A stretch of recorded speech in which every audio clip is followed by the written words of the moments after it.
This is Edinburgh, Scotland's capital city. Edinburgh's kind of famous for its tartan tat. Take a wander along Princess Street and you'll find numerous shops selling tacky tartan trinkets at inflated prices. But where do you shop for the good stuff? Where do you go if your name's Connolly or Cumming or Diesel?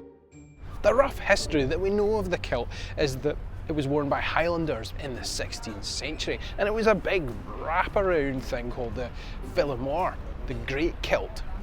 Since I've started this channel, I've wanted to try on the original Philomore, but I had no idea how or where. What I needed was a one-stop kilt shop, somewhere they do it all, and they've been doing it for generations.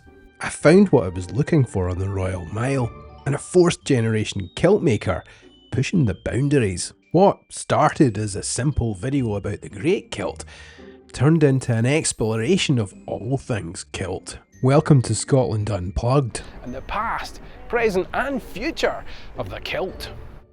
My name's Howie Nicholsby. I'm the creator of 21st Century Kilts, this modern kilt here, and I'm the son of Geoffrey and Lorna, Geoffrey Nicholsby, who is Geoffrey the Tailor.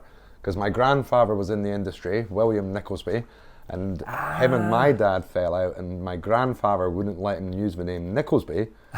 My dad's a master tailor by trade, so thus the company is Geoffrey Tailor. There's no such person as Geoffrey Tailor, it's Tailor. Okay. So me being Howie Nicholsby, Yeah. Geoffrey Nicholsby, no relation to Nicholson or anything like that. Yeah. It's Nicholsby. My kilt is Nicholson tartan. Yeah, so my dad yeah. wears Nicholson with no proper clan affiliation to it whatsoever.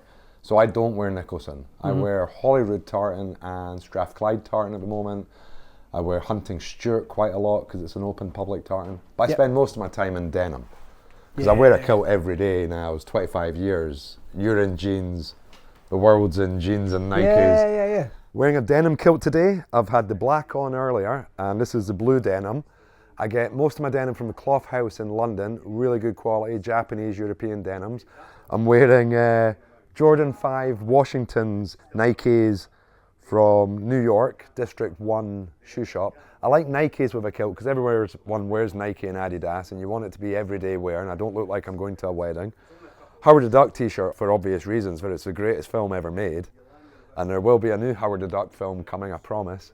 My old standard seat belt, always expect turbulence in a kilt. It's not stolen, not aviation use. I sold 1,000 of these seat belts, now 20 something years ago. So I mean the seat belt's fun, but it's not a prerequisite to wearing a 21st century kilt. Pockets, detachable, buttons here, buttons there. I've got my 2 back pockets, wallet and keys, pair of random scissors there, my phone. Yeah, all very comfortable. I don't do this from a traditional I love Scotland point of view. I do it because it's a comfortable, well-made piece of clothing that has heritage. So it's why, you know, with 4 generations of Scottish kilt making, but I'm only 3rd generation Scottish, I don't feel like I have that connection to well, obviously not a family tartan, but I don't have that connection to, say, the Jacobite rebellion and the clearances. Our family came in 1880 and were escaping Russia. So history repeats itself and all that. So I go on the lines that it's connected to a place. So like our family were dropped in Glasgow and had paid to go to New York. I mean, I'm Scottish by accident and I love New York, so I could wear the New York City tartan and often have thought about having a kilt made for myself in the New York City tartan. But when I'm in New York, it's quite a common tartan. Like for example, the New York Tartan Day Parade. Yeah. Which you're a big part of. Yeah, and I love it, but coming from Edinburgh, I wouldn't wear the New York City tartan. So there's lots of choice is my point. Yeah. And I'm off the ilk that don't wear a family tartan if you've no connection. It makes your investment of the garment awkward. People always come up and ask you about your kilt when you're wearing it. Even a black denim kilt, people are curious. And particularly more so with tartans and the family patterns, that if you're wearing a Mackenzie and you've got absolutely no connection, it shuts the conversation down. Yeah. I mean, you could have, what's the song, Mr. Mackenzie? Or you might have had a teacher at school called Mr. Mackenzie and you like the pattern. You could always make up a story or have some sort of weird, tangible connection to a clan. But like my first name, Howie, can connect to Clan MacDonald. Yeah, right enough, actually. Yeah, But it's a surname, that isn't wouldn't be correct. it? And some people do their first names. Like I've met many a Douglas Mm-hmm. who wear Douglas Tartan, but the surname Douglas was further back in their family, and the first names come from the surname. Ah, right, okay. Because like Mac just means son of, so MacDonald, son of Donald. Yeah. How did 21st century kilts come about? 21st century kilts came about out of probably frustration on my part of not having a clan tartan. And also, I'd grown up in the industry, so from a very young age, like age 6, I was selling the socks and flashes at Scottish festivals. They gave me a box to stand on, and I was in charge of the socks, and my sister got an upgrade promotion to doing the jewellery. Yeah. So we first started going to America in 1983 when I was 5 years old. I cried under the table the first year, and the McLaren family, lovely, came along and took me away. And we got to Disney World, and my sister had some dollars, and she's like, I'm like, how have you got so much money? And she's like, well, you were crying under the table, I was working. So age 6, 1984, I got a waistcoat, kilt to wear, and a box to stand on, and that was my first experience. And I enjoyed wearing the kilt, and the attention it got, and being Scottish in America was great fun. As I got older and I got quite large, I found the kilt really uncomfortable. I hated having to wear it and being forced to wear it. And the tartans at the time, like Holyrood was always one I would maybe go to, and other area tartans, but the clan thing bothered me that I had no connection. And I suppose going through your teenage awkward years, it's not the easiest piece of clothing to always wear. And work-wise as well, it was pushed onto me work-wise, summer holidays, and doing Scottish festivals. Sometimes we were uniformed. So at the age of 18, I wasn't totally sure what I wanted to do with my life. I had the possible place at university to study media, but as it happens, I went down the wrong path, got with a few of the wrong crowd, and ended up having an acid psychosis. I took too much LSD. And I ended up in a rehab clinic. My mum and dad saved my life. So we'd gone to the GP, and he's like, yeah, he's not right, and blah, blah, blah. They got me into Castle Craig and Peebles. And I realised I woke up from it quite quickly and very luckily that I didn't spiral. And they looked after me incredibly at Castle Craig, and I was there for 1 week and 10 days. And within that time period, my mum and dad came to see me, and we had a lot of heart-to-hearts, and my year out I was planning had to be postponed because for the aftercare. Yeah. So basically, I agreed with my mum and dad I would join the business full time for a year, and on condition I could spend at least 1 day a week in the workshop learning to make kilts. So at 18, my mum and dad, Jeff and Lorna, let me spend time in the workshop 1 day a week, and this whole connection of not having a tartan, but the connection to the sewing and the masterfulness of kilt making and the artwork of it always I loved, and I loved wearing them by this point, but I just never felt a connection. So I'd made tartan kilts and nothing clicked for me to make for myself, but I wanted to try something different for me to wear, because I suppose I took having a kilt for granted, and we had a big hire department, so if I needed to wear a kilt, there was always a kilt for me to wear, but nothing unusual. So I was in London and was in Berwick Street cloth shop, which I still use 20, 30 years later nearly. It is nearly 30 years. Picked up the silver snakeskin PVC, knew it was probably a mistake, but the stickiness of it and that, and brought it back to the Kiltmaker, and she was like, that's an absolute nightmare. And probably did recommend that it was machine stitched. I'm like, no, I want it to be I want to make a proper 8-yard hand sewn modern kilt. The material, I'm not sure when I picked up the material, but the kilt was made for my sister's wedding, that I was her bridesmaid. It was a small wedding, and I wanted something different to wear at night as well, so there was the jacket as well. But the kilt, I knew at the time while I was sewing it that it was a 21st century kilt. My mum and dad had already registered, and it's a very garish tartan. Me and John are looking at subduing it a little bit and doing a more modern, muted version of this tartan.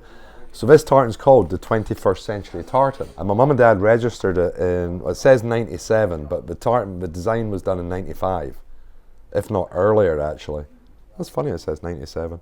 They had tried to call it the third millennium tartan, but the word millennium was copyrighted. Ah. Okay, so they found out the name 21st century wasn't copyrighted, so they called it 21st century tartan. Yeah. And in doing so, they had collectively ended up copyrighting the term 21st century for pretty much any type of clothing or really? fabric in the UK, certainly. And now, being so long in business, I also have that trademark copyright as well. That 21st century kilts was off the back of the 21st century tartan. And I would like to think my grandchildren might create 22nd century kilts. For nearly 30 years, Howie's been pushing the boundaries, experimenting with different materials to redefine the hand-sewn Scottish kilt. So what we have here is a Breckenfell made to be used frequently, so it has a draw cord in it, so the person doesn't have to pleat it every time. The pleats are held into it. That's the bottom half because the kilt pin's in there already. Let's throw this down, Robert. So that's one edge. Now technically this era, God, you'd have been barefooted or fabric wrapped around the leg, some sort of shoe type thing. But belt-wise as well, it would just be very simple leather tied around the waist. I'm using your belt from your jeans. There we go. So the draw cord, when we make a Breckenfell for people, they've got the choice. They can either just buy the material 5 meters double width, or we will put in a draw cord for them. And it does make it that little bit easier. Take one layer out of there for your size. Just make sure we don't get too small. Actually, no, that should be okay. That's the under apron. This is the front apron because it's already got the kilt pin in it, which wouldn't even have been, at the era this was worn, a kilt pin wouldn't be there. Okay, I want you to come round and lie down with your bum here. Fabulous. Right, so we've got the draw cord at your waistline. Highlight of my day. There we go, we'll just double knot that. This side first. Oh, there we go. One size fits all. Whereas the actual art of kilt making post the ban on the kilt, when it was reintroduced and after the whole Thomas Rawlinson train engineer telling the Highlanders to shorten it, when it started going into production from the military, it needed to be stitched properly and other reasons. But the actual art of kilt making is recreating the pattern with all that fabric. Here, let me give you a hand up. Now, see, I'm always going to refer back to a proper hand-stitched kilt being a much better investment than a Breckenfell. It's fine if you're doing reenactment, Renaissance festivals, but to wear to a wedding or a party or a everyday kilt wearing, it's not the nicest of things to have to put on every day. And I'm sure the shepherds helped each other. So, and in the old days as well, it would just be tied. I mean, they're great fun, and in the right circumstance, they are still worn quite a lot. You know, you can do anything with this. I mean, in the winter, it would come right down and cover your legs because you'd be cold, and in the summer, it'd be shorter. What you would do here is gather this round. Come round. And that could be broached in there as well. Now, the misconception is kilt supposedly had no pockets. If this is gathered correctly, it'd be the original papoose for a wee baby in here. And your pouches, your sporran was never centralised. That was a Victorianisation. You'd have lots of pouches. One for money, one for a drink, probably water and whiskey mixed, I like to think, and one for food. So at least 3 pouches. Nice. Sporran, pouch. Yeah, very simple, very easy to... And really, to be honest actually, contradicting myself, if someone was looking to have their first ever kilt and didn't want to spend much money on it, I think it would be better to come somewhere like us and we'll sell you 5 meters of material and make this than buying a kilt made in China for 50 quid. The straps and buckles and the canvas And the canvas and the cotton to make a proper kilt, before you even start with the actual 8 yards of tartan, is £50. So straps, buckles, canvas, lining, threads, needles, you know, it's just even the basics of making a good kilt is more expensive than the adverts we get from Pakistan selling a $28 kilt, which we see on the Royal Mile for over £150, £200. Really? Yeah. It's heartbreaking. There you go. I know, I didn't know that. Yeah, it's that bad. So a dress sporran now, a proper dress sporran is £360. Something beautiful like this, made in Scotland. You'll see that on Princess Street, same shape and size and everything, for £100. Now your tourist is going to think that's real, made in Scotland for £100. Yeah. We get adverts, £6 wholesale for that same sporran. So the markup these people are doing to the tourists is a bit scary. Yeah. You need a sporran. Looks weird without it. The previous occupant probably wore it better. This is Marcus Schenkenberg. That is from a dress to kilt in 2003. This is the same kilt, and it is a polyester viscose. So I've used the same Breckenfell for the last 25 years. So this jacket must be in the regions of 70 years old. It's Harris tweed, and it's got my grandfather's label there. William Nicholsby and Son, Tailor and Kiltmaker, Edinburgh. So, you know, that's 70 years. Picked this up on eBay for 60 quid. A customer recognised the spelling Nicholsby, because it is very unusual. Like, our name is... So I had the buttons taken off here, the epaulets taken off, and the pockets folded away so I can wear it with a denim kilt. Yeah. Like, yeah, it would look a bit too Scottish. Yeah. With a... Yeah, I mean, I wear it occasionally. Yeah. But, no, it's beautiful. And you wear a kilt every day. Yeah, so having a shorter cut jacket is essential. Yeah. Because if the jackets get too long, it makes the kilt look like a mini skirt. Yeah. Unless it's more like a pea coat or a trench coat looks great. Like I've got different shades. I'm going to give a name drop to a Scottish company called Meander, who are on Royal Circus in Edinburgh. They're only not that old. I mean, they're a brilliant outdoor waterproof jackets, and their trench coats are perfect with a kilt. We're looking at possibly doing a collaboration in the future of revamping the Inverness cape. Oh, wow. Because I think that's the greatest raincoat ever invented, but it's no hood. And there's other issues with an Inverness cape. Is that the Sherlock Holmes thing? Yeah, bagpipers use them in nylon. Black nylon, and they fold away into a little bag. I keep one in my car. Nice. Yeah. Have you ever worn it with a deerstalker though? Yeah. A tweed, And a kilt. but not with a kilt. Leather trousers. I was Sherlock Holmes at a party. Deerstalker leather trousers. Deerstalker leather trousers, tucked into kind of quite funky boots, and a tweed Inverness cape. I was Sherlock Holmes at a 40th birthday murder mystery weekend. Nice. And they're my dad's leather trousers. They are actually really comfy. I was going for a more Guy Ritchie kind of Sherlock Holmes vibe. Yeah. Robert Downey Jr., leather jeans. So yeah, 21st century kilt obviously came off Geoffrey Tailor. Yeah, we were very much integrated, and the workshop upstairs made 21st century kilts. It was all, every shop we had, so Glasgow, Galashiels, Oban, all sold 21st century kilts. Yeah. But my problem from inside that was that it wasn't evolving the way I wanted it to. It was too much mix and match. I wanted to, if you were doing a modern kilt, I wanted it to be a more modern look, whereas in the general selling of the brand within the company, people still wanted to wear like a black Prince Charlie with a black kilt and white socks or Jacobite shirts, and I really needed a kind of a separation. And me and my dad, so 10 years on from, so created in 96, took some time out, launched it at London Men's Fashion Week, which was a sub-company of London Fashion Week, but it was men's only, at the same time as Fashion Week, January 1999,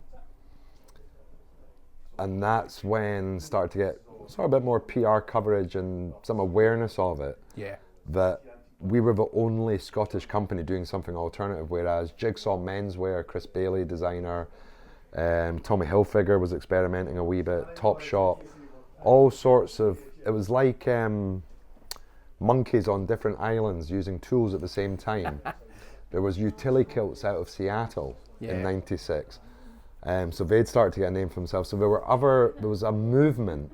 So this movement of men in skirts coming up in the millennium was very strong, and lots of different designers, obviously Vivienne Westwood and Alexander McQueen as well. So I mean, like for example, this book here, Men in Skirts, Bravehearts, Men in Skirts, was created by the Victoria and Albert Museum. Yeah. This is from 2003, and it was sponsored by Gautier, 2002 publication. So I refer to this a lot. Although it's called Bravehearts, Men in Skirts, the kilt gets its own chapter, which I think a lot of Scottish people would be upset if it didn't, because it's the most iconic man's skirt in the world. Now, I used to get upset when people called a kilt a skirt. I do get upset if you call it a dress, but in general it is a form of skirt. It's a form of unbifurcated clothing.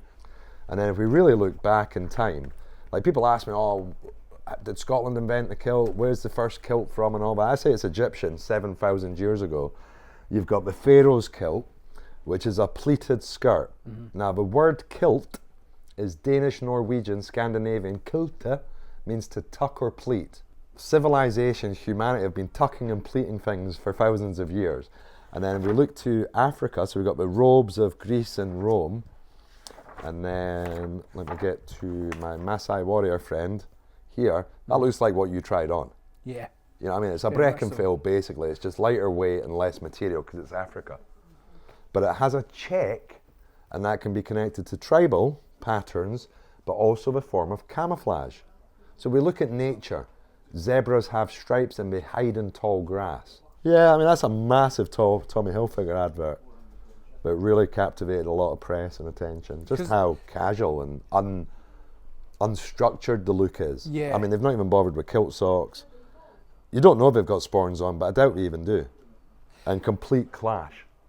Having been brought up around the same time you were, I always thought that, you know, you have the kilt, but then you have the kind of plain stuff on the top of it. But then having gone back and obviously doing what I do, going to museums, you see Bonnie Prince Charlie's outfits from sort of 250. Not so much Bonnie Prince Charlie's. Funny you bring that up. The Bonnie Prince Charlie's only from about 1920s. It's based on a jazz coatee.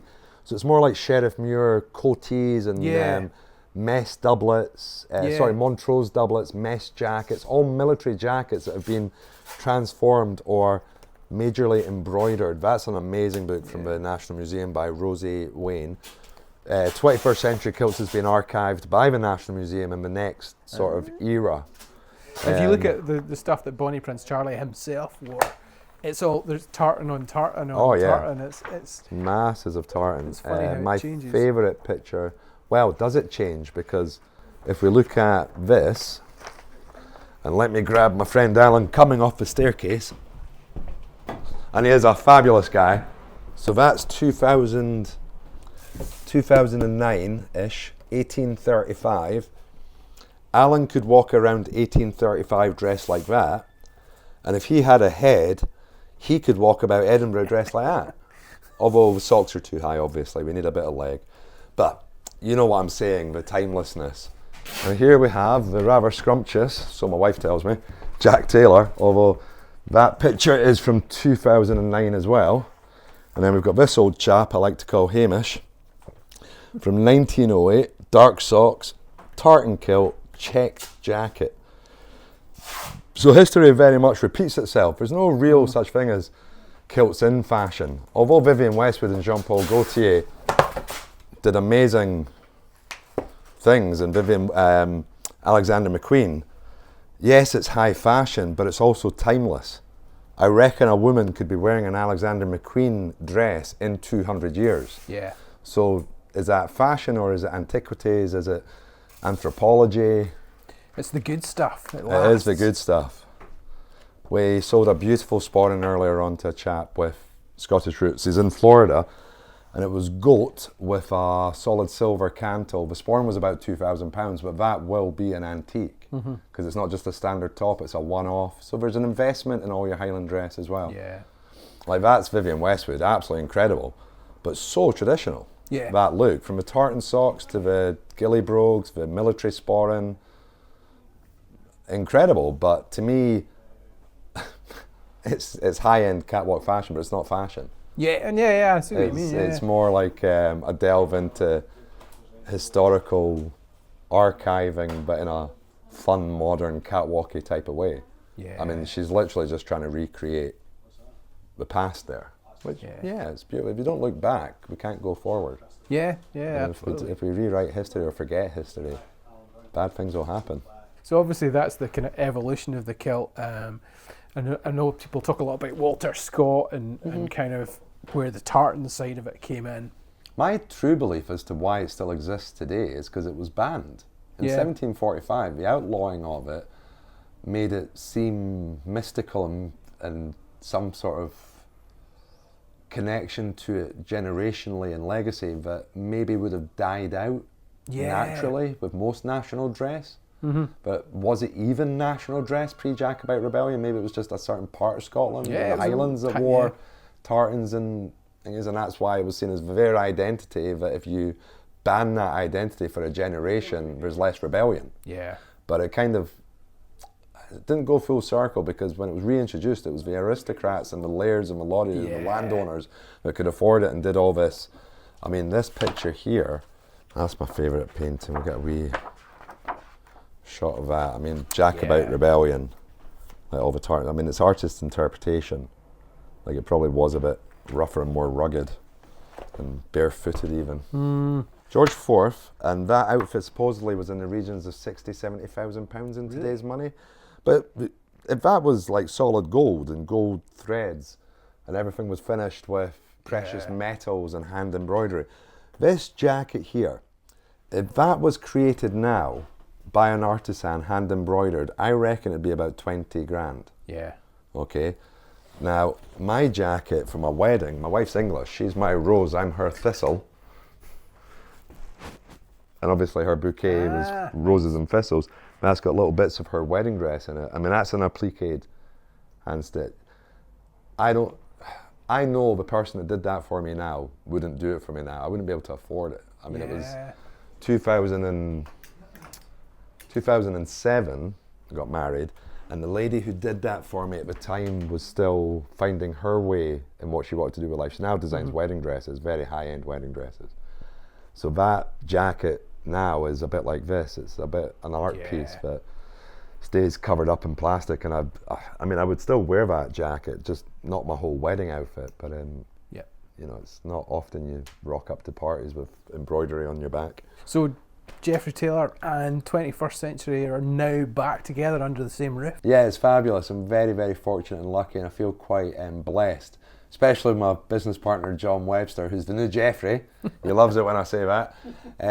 So I'm still 21st Century Kilts, but obviously with my upbringing, I can sell a Prince Charlie outfit with my eyes closed and enjoy it. You know, the chap earlier I was talking about with the £2,000 goat sporran went with the Prince Charlie. He's from Florida. It's his clan tartan. He'll wear the kilt casually, but most of the time it's for formal black tie functions. And when his wife saw him in that cut of jacket, we all knew it was the right cut. Although I said earlier about black kilts and Prince Charlie's not really going together, there's like the dark Highland tartan, which is a black shadow tartan, which actually looks beautiful with a black Prince Charlie. We just try and guide people more towards black socks and, you know, not the whole, and making sure there's a gap in the leg. Right, I'm going to do the socks in two different ways, the right and the wrong. And unfortunately throughout the industry, this is debatable. I can only go with what my mother and father taught me. So, I'm going this sock, but double turnover, and I'm going to do this sock with one turnover. Now, if you have a look in the mirror, which feels right? That's the wrong one. Really, this has become a bit of a norm in the industry of men wearing their socks like they're playing football. You look straight forward for me, Liam.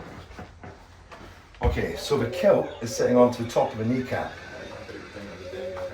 That's the way Queen Victoria liked it, and we've got a 3-finger gap here. The sock is made to go down and turn back up on itself here on the line, which again is 3 fingers. Now, none of this is by accident. This has been going on for a few hundred years. Unfortunately, there's cowboys in the industry that seem to think the sock should be much higher. And while I'm down here, my kilt is skirting the ground. My kilt length is below my knee.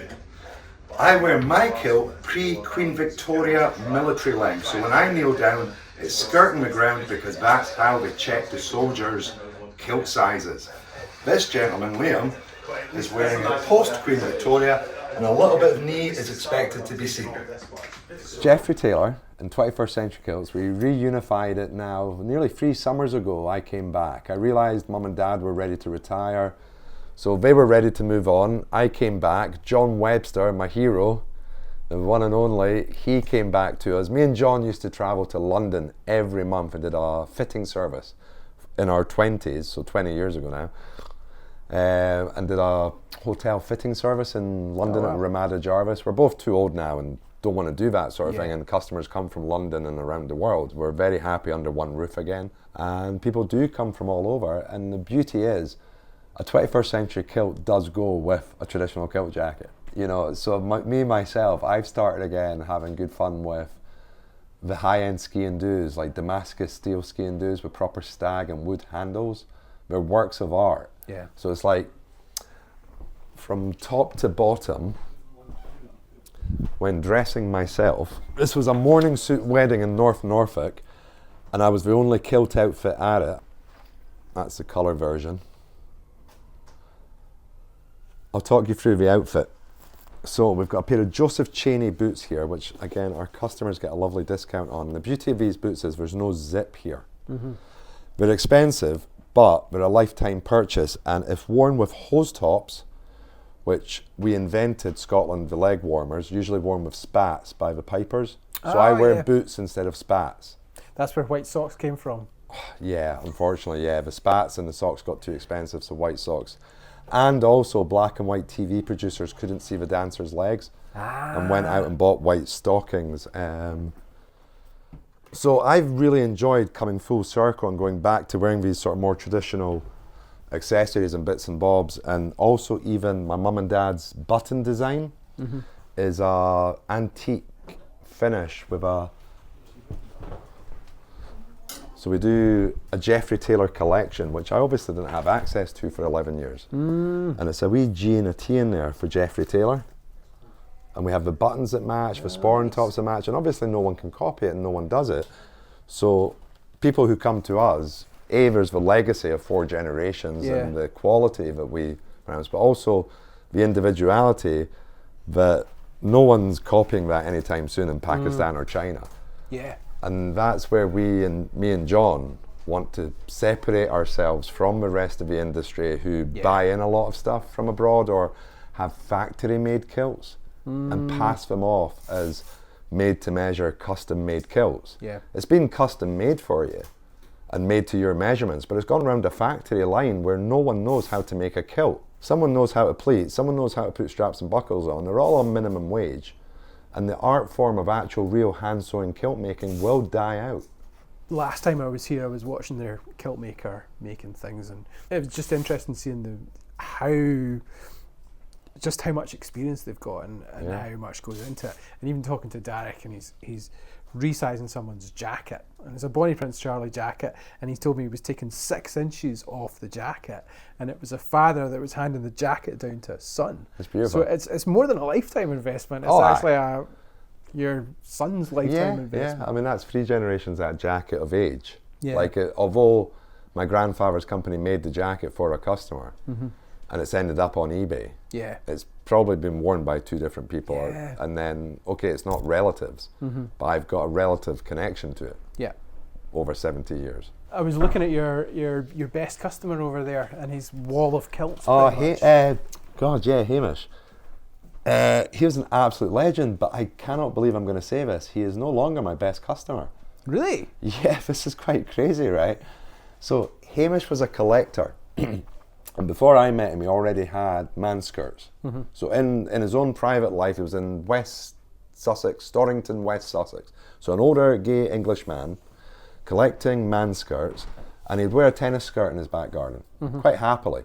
He would come to London every month to start with to see us. This was when we were doing a fitting service in Watford, and it was before I started wearing a kilt every day. And I turned to him and I said, I was a bit naive, what's your wife think about all these kilts you get by? He goes, oh, don't be daft, young man, I'm gay.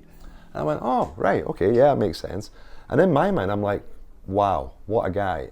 If an old gay man in West Sussex, Storrington, can wear a kilt every day, why couldn't a 21-year-old Scotsman selling kilts? So he was a major influence on me, like massive. Hamish, I thought, if Hamish can rock it every day, I can rock it.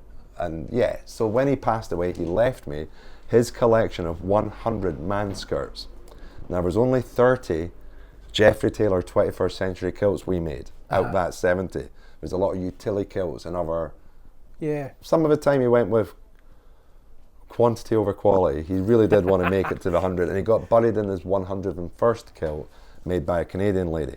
So I have a customer, he is a beautiful man, ex-foot surgeon, he's retired now, called Urs Graf. He is on 36 21st century kilts since 2010. Wow. And yeah, it does, it gets addictive and you become a collector. I mean, I only have 4 main kilts myself. I've got 3 outdoor cycling kilts that are aside from that, but I don't wear very often. Like if I was climbing Ben Nevis, I wouldn't do it in a denim kilt and I wouldn't do it in an 8-yard tartan kilt. I would do it in like a polywool or a ripstop or something. Which not many people have that option. So an 8-yard wool kilt to do Ben Nevis would work. You know, a bit of Vaseline up there and stop any chafing. Yeah.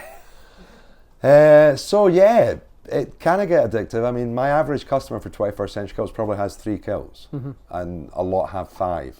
Yeah, it's wow. like the 5 club. But it is the thing that you, if I'm going to a wedding, you just pull the kilt out. I mean, John doesn't own a suit. I don't own suit or jeans. I still have sweatpants, tracksuit bottoms for our international audience, sweatpants. And yeah, I don't sit around my house at night wearing a kilt, but I tend not to leave my house not in a kilt. Like, because most of the time you're showering in the morning, you're getting dressed. I've no option. Yeah. I don't have a backup plan.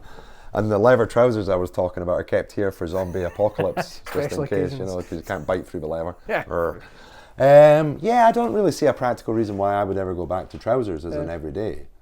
What's your favourite of your own designs? Oh God, denim all the way. Yeah. For me, my own 21st century kilts. I mean, if I was renaming 21st century kilts, it would be called the Black Denim Kilt Company. No one copy that. No, to be honest, the denim kilt's the hardest to make, which is why it's now so expensive on the website in comparison to the cost of the fabric. There's just so much work in the turning the material, rejoining it and pleating it, and yeah, the kilts take a long time.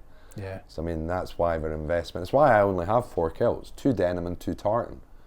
Because A, my kilt maker is very busy, both of them, and there's a third one now.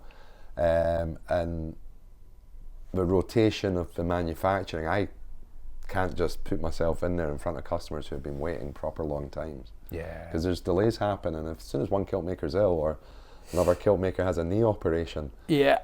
Yeah, like, I can imagine. I've been hitting a backlog for a while. We're starting to catch up, and customers have been incredibly patient. But people need to realise that it is like commissioning an artist to paint a painting. You know, like you've got a favourite landscape and you want a massive painting in your house. You're going to wait months for it because the painter won't just be painting your paint. Like, he's got a backlog to keep in business and keep doing what he loves and his passion. Yeah, he needs to have an order book. What's the most daring kilt you've made? Easy, transparent pink PVC. So you could see through it. Pink and PVC? My mate Chris Capaldi used to wear it, and definitely with a sporran. Like he wore it with a sporran, no underwear.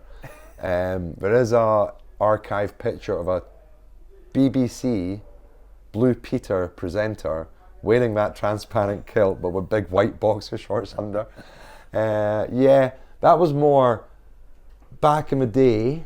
My ethos was whatever a man would wear in trousers, we would experiment in a kilt.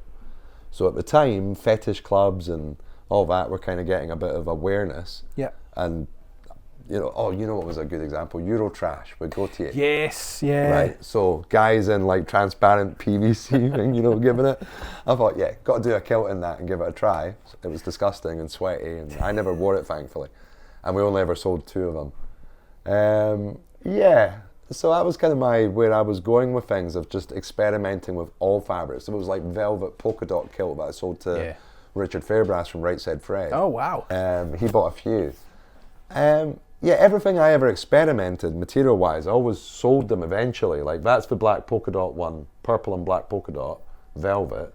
That's Chinese silk with Dragon Balls kind of things that we recreated. Plain yellow one. I mean, they've all sold over the years. Yeah. However wild and crazy a material. There's always a market for it. There's always someone out there who wants to peacock. Yeah. And that's the fun thing about a kilt, is that it brings in a bit of attention. It's an icebreaker. Yeah. You know, you can't wear a kilt and be nervous or shy. You've got to accept people are going to come up and talk to you. Yeah. Last time I wore a kilt out in public, I was filming something, and an English lady came up to me and went, "Are you doing the walk of shame?" Oh, because you'd been out on it. Because I'd been out with a kilt on. And it was a Sunday morning. She just assumed I'd been I up do to get stuff. that look sometimes, and I think I feel quite fresh in the morning, and I'm sort of someone looks at me like with a tut, and I'm like, is it the kilt? Is it, you know? I don't get too many tuts or shaking heads. I mean, most people are quite open-minded and accepting. Interestingly, when the last kilt video I did, most of the comments were from American guys who just wear kilts. Mm-hmm. Yeah, there's a lot. Utility kilts did really well in the 90s, noughties, and we're selling something in the regions of 2,000 kilts a month. Wow. 2,000 utility kilts a month. That's mad, isn't There it? is a difference. Yeah, it's obviously... Great use of the word, and it is a great garment, but I see it as a Romanesque Trojan shape, as opposed to what we would refer to as a Scottish kilt. Yeah. And its straps and buckles and just the formation of it. Yeah. Because you can't use the word kilt with anything. The prefix is important. I tried to get a PGI with the European Union, a protected geographical indicator. Yeah. So that to call something a Scottish or traditional Scottish kilt, it had to be 3 parameters. And it was really simple because it can get a bit tricky if you add too many details. Pure wool, hand sewn, made in Scotland. Now the waistband of a kilt, of a modern kilt, of what we see a modern kilt in, that a modern kilt is post 1845, okay, but it's actually stitched properly and structured. That hasn't changed in that time period, apart from till I came along and started doing some bits and bobs. But the Breckenfail, then the kilt, and then a 21st century kilt. But that traditional kilt in the middle of the 8 yards in that time period hasn't really ever changed. Where do you see it going next? Well, this is the thing, in Star Trek, and I mean old school 60s Star Trek, Scotty, James Doohan, Canadian guy, playing Scotty, wore a kilt quite a few times in the original series. Yeah.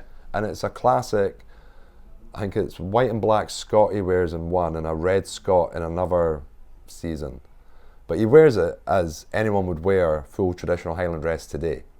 So I don't see it changing and I don't see it evolving because it doesn't have to evolve. Yeah. But Prince Charlie in a dress shirt kilt will always exist. Yeah. That shortbread image. What I'm doing is part of evolution and making sure that there's more to it than just the novelty side of it, but there's always things evolving on a high-end level that keeps the quality and the continuity of generations wanting to invest and involve. Yeah. You know, so it will always be the Prince Charlie and the Royal Stuart kilt, but depending on how we evolve as a human race and how clothing evolves, as in, are we going to maintain our individuality, or are we going to end up in that movie dystopia kind of vibe of everyone being in some sort of uniform and the same fabric and the same colour, or colours depending on what we do in society. It's like 1984 with the boiler suits. 1984, but then you look at Star Trek and you've got engineering and this and that sort of thing. So I try and look more in the optimist, futurist view that if in 50 odd years and Elon Musk does colonise Mars, am I going to be able to sell kilts to people who are going to live on Mars? That's what interests me. Would a kilt be practical, living on a farm, in a dome, recycling your own poo?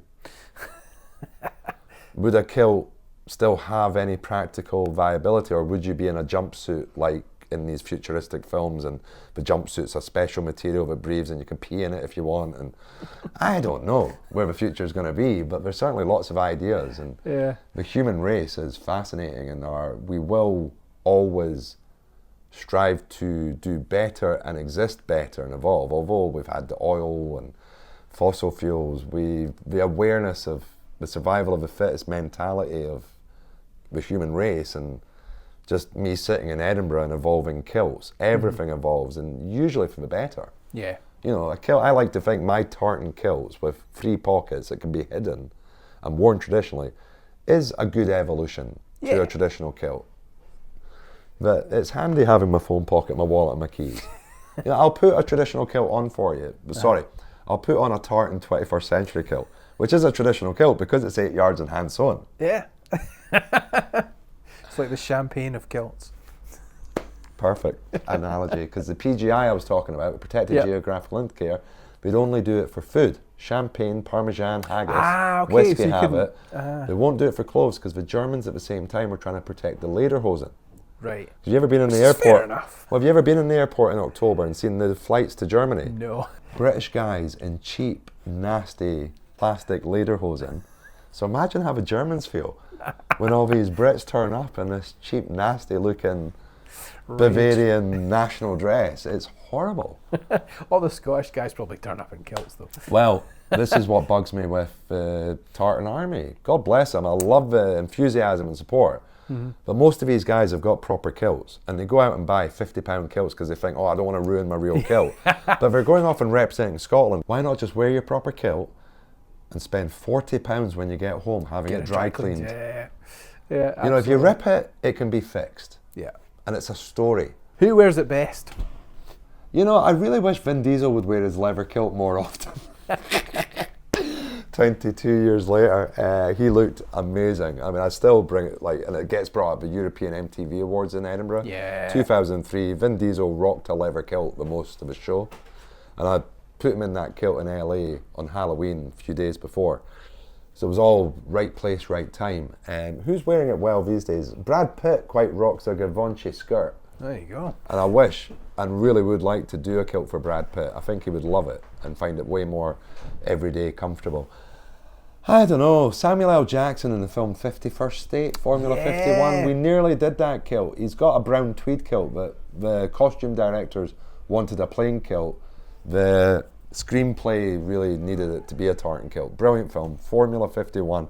Samuel L. Jackson wears a kilt through the whole film, and he does the crunch socks from my styling. The costume directors got in touch with me, we need your chunky socks. All that. My chunky socks are now done. This acrylic nylon, they're discontinued. Yeah. So leg warmers and other things is what I'm recommending. So yeah, Sam Jackson wore it well. Sam Heughan and Graham McTavish are great ambassadors from Outlander. Yeah, Alan Cumming.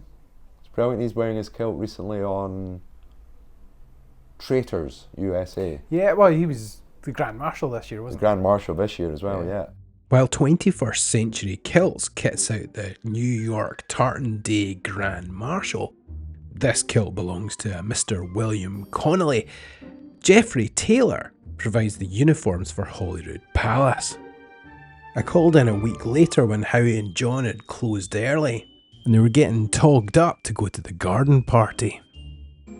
These are hose tops. There's a seam at the back, so we'll put them on to the back. They're going to sit about there with the 3 fingers. Okay, I'm putting my Joseph Cheney boots on. I'm just going to tie them off just now, nice and easy, like Vulcan chess. Each move. We've got the kilt socks. I'm putting the garter flashes on. Again, checking the 3/4 fingers. Now, the kilt socks in tartan do have a wee bit of a ridge. Just got to tuck it down into the boot. Okay, I'm wearing a Strathclyde tartan today. This is from my mother's side, born in Glasgow, and me and my wife got married in Oban, so it's an old district reference going back to 74 to 96, Strathclyde district. I've always loved the tartan. I don't wear clan tartans particularly. I wear Hunting Stewart because it's a public tartan. Each to their own though. There's no kilt police going to hunt you down for wearing a McDonald kilt when you've no McDonald connections. It's up to you. Okay, so that's sitting where Queen Victoria quite liked it, at the top of the kneecap. Next is sporran. Everyone, this is Gordon the goat.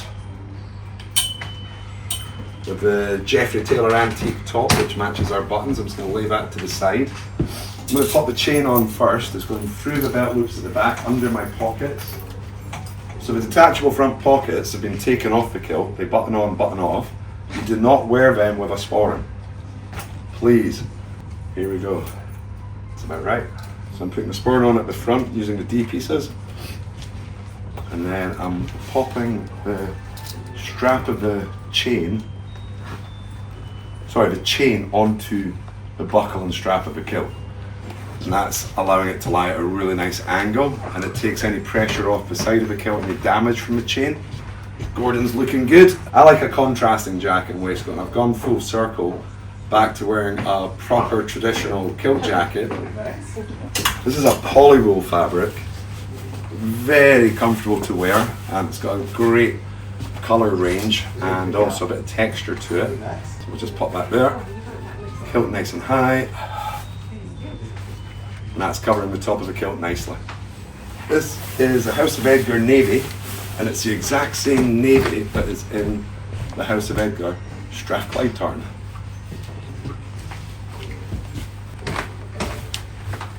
One Highland dress outfit, styled to the equivalent of a morning suit, or lounge suit, but I would say this is more like morning suit. I'm feeling decidedly scruffy now. Think I'm going to have to start saving my pennies. A massive thank you to Howie and John for the warm welcome on multiple occasions through multiple facial hairstyles. You can find a link to Howie's own channel, as well as 21st Century Kilts and Geoffrey Tailor in the description. And if you're Brad Pitt, get in touch.